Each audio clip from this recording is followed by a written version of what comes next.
Today, we're going to be talking about intuitive animal healing and animal communication. I am so excited for this show, everyone. I'm Lynn with Petite the Queen, and you are at the Claim Your Career Crown podcast. Today, I'm joined by our VP of Operations, Amanda.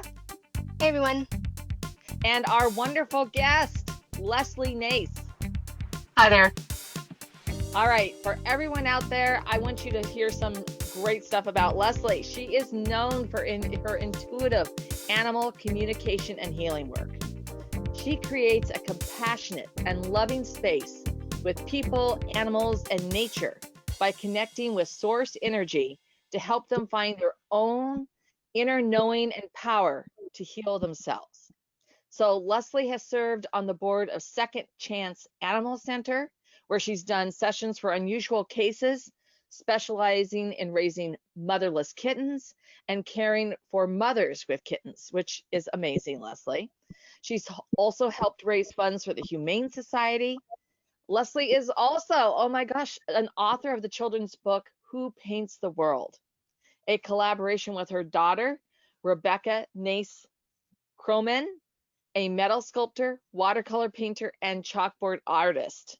Okay, so this is just so amazing. And for over 30 years, Lesley has helped countless cats, dogs, horses, and other animals, along with the people, their people, all over the world, to access their own innate energy for healing, to restore and find balance physically, mentally, emotionally, and spiritually. So Lesley, by the way, is the creator of Intuitive Animal Healing. And Lesley, we are so thrilled to have you here with us today.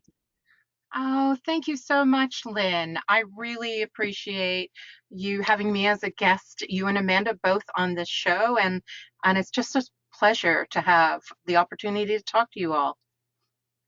Well, we're excited to dive into the conversation. But just before we get started, I'd like to invite everyone who's joining us today or for the first time to make sure you don't miss a single episode by subscribing to Claim Your Career Crown wherever you get your podcasts. And while you're there, we would certainly love and appreciate it if you would leave us a review. All right, so let's talk about your journey to becoming a shamanic healing practitioner for, and I think I said that wrong, healing practitioner for animals. So let's get there, Lesley. Okay. So I think you were looking for shamanic. There we go. Yeah.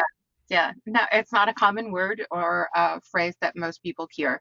And so I usually end up starting off with letting people know what shamanic healing is. And it's indigenous peoples all over the world have shamans. They are the dreamers, the healers of their tribes, just like medicine men or women. You know, it's very similar in that. And so I was very much drawn to shamanism. It just felt right when I met two people who were teaching a course, Seeing with the Heart. And I had introduced to it. And all along the way, in my world, it's like the gates open up and there's a stone that says step here and another one that lights up and says over there, now here. And that's kind of how I got into it.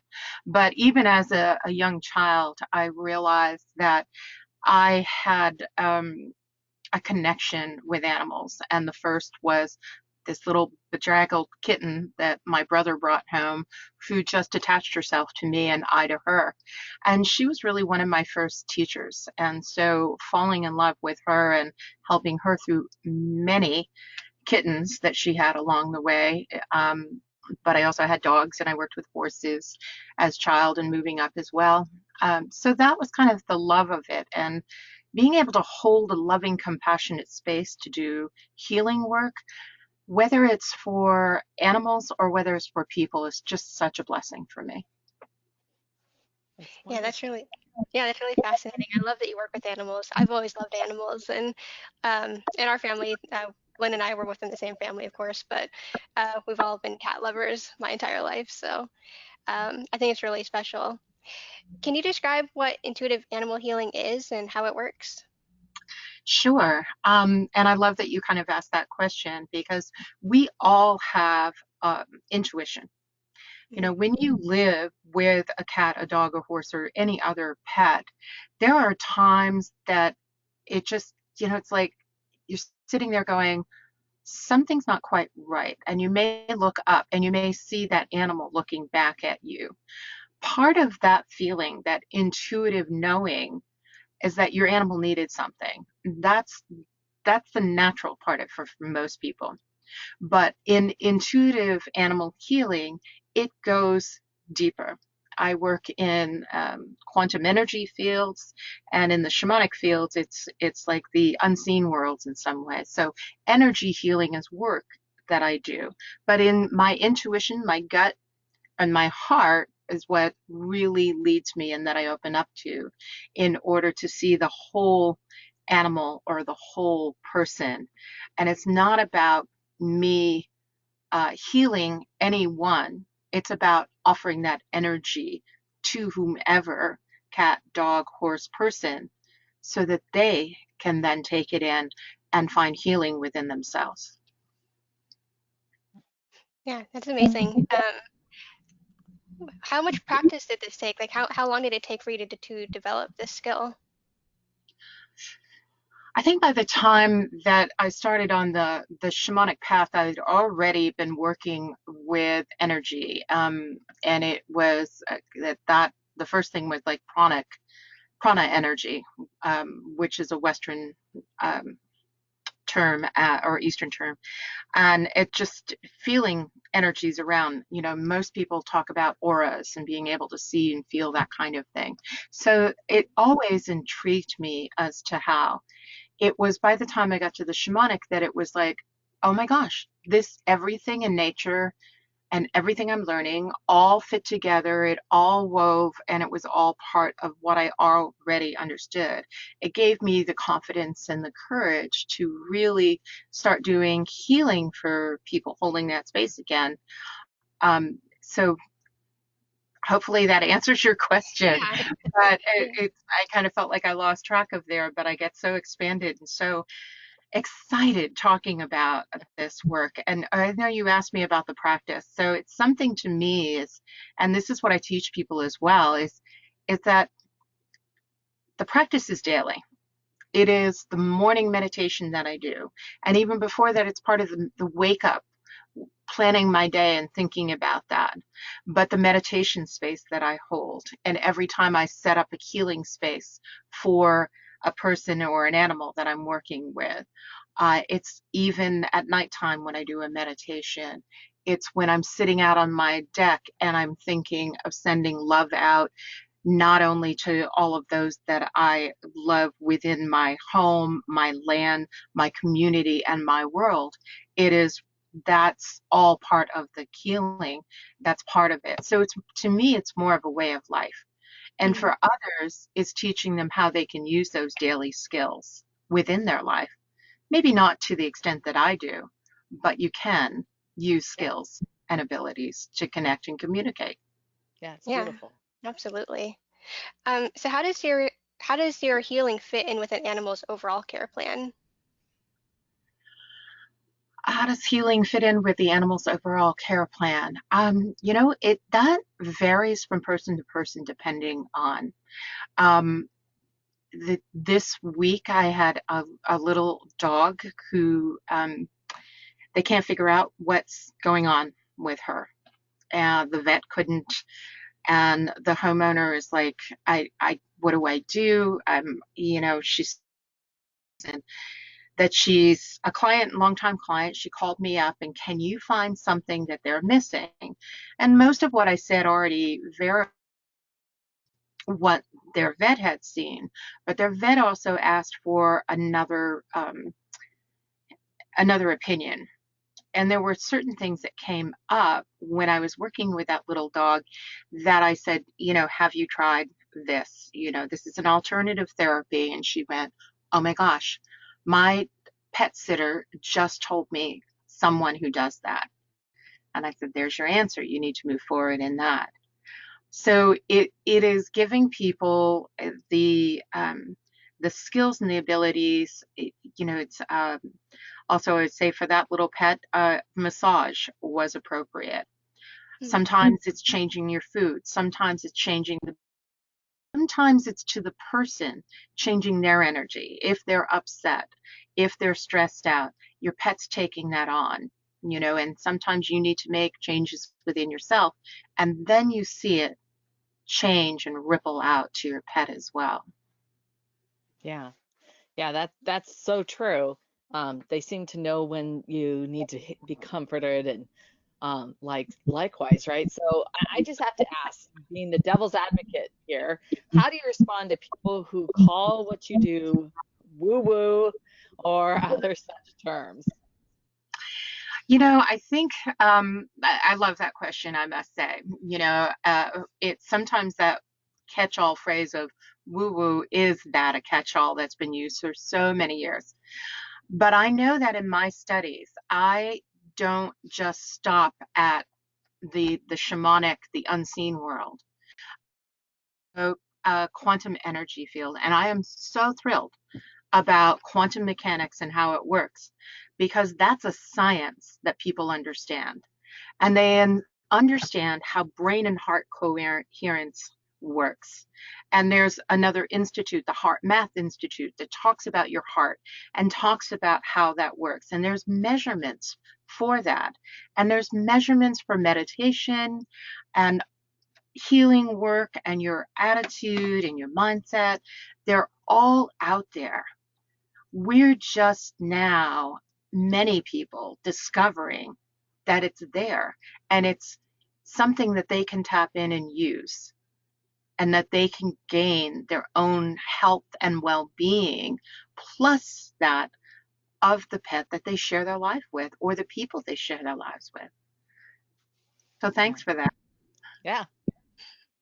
Yeah. Um, you have been and you still are involved with several organizations that aim to help animals. Can you tell us more about your work with these groups and who they help? Well, you mentioned Second Chance Animal Center, which was in the southern part of the state where I live, and I since have moved away. But that was a blessing, and it was great because at the time I was invited to join the board. Was also a time that the shelter itself was having a lot of illness. They didn't have a great air filter system.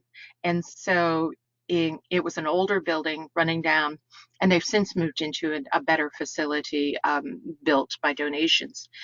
But mother cats and kittens, when they came up, would get sick real quick, and they were losing both.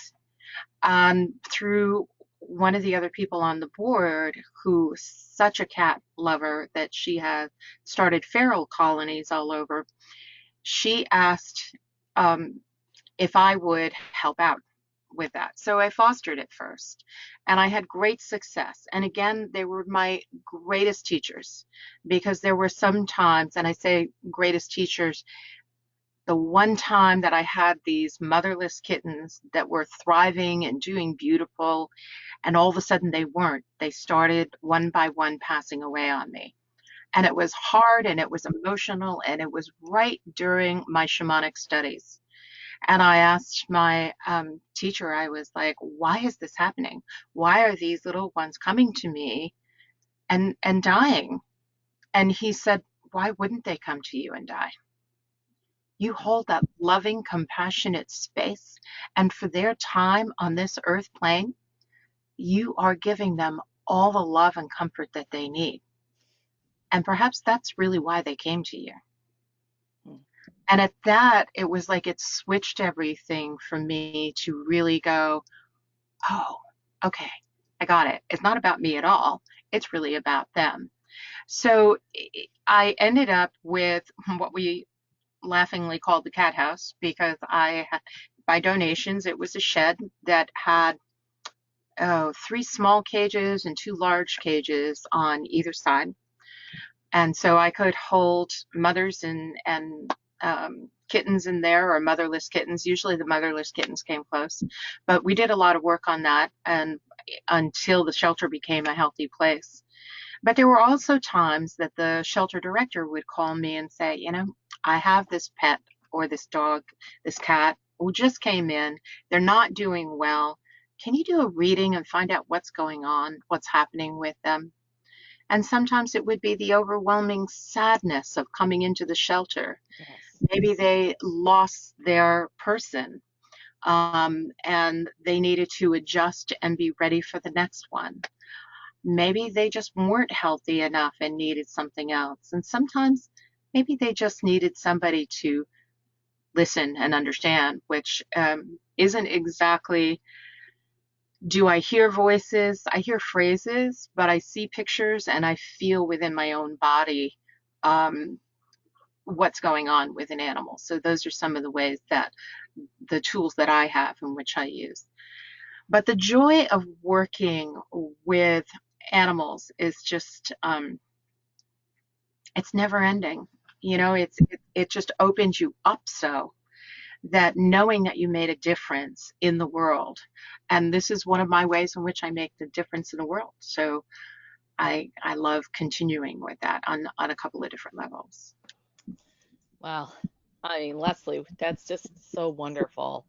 And I know that just for everybody out there listening, Lesley's given me some really great advice for me about my cat Tarky. So I would like you, Lesley, to share with our audience and our listeners some final thoughts or advice you have on improving their connections with their pets.